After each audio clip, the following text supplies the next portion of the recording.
Şimdi götür ortaya koy özün aç. Ortaya koy da abi.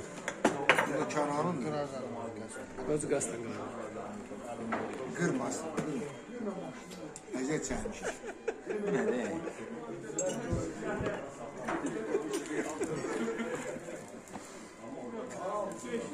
Çorttan içinden.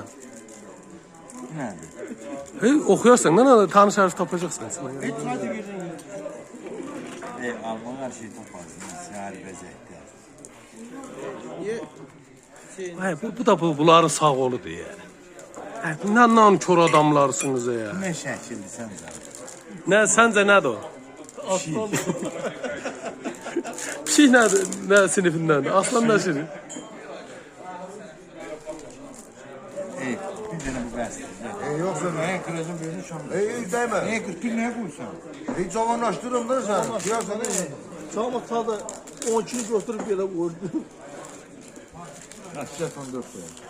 Boyrulur koyun.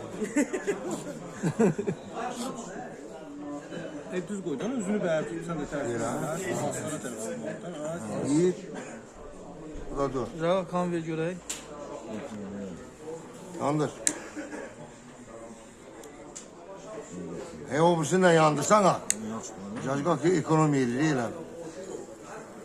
Koysan 14 durardı. Etrafın bayrağı kapattı. Hey, bu çorttan abi. Tebrikler. Yeke kişi olasın.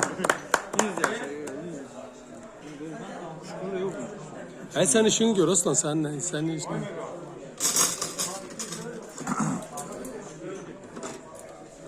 Sen yavaş. Ser üzerine bunları. Bunlar da gidecektir. Ne der? Balacı sıçası içi. Hey, balca diyende Yemeği olmur, ama şirin olur. Bu aslan sözünü sırf özüne kes.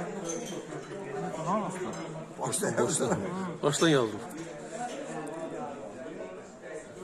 Bir yere kes, tamam mı? Bunun ayağı gitti. Hey, ulan niye sen doğruyor?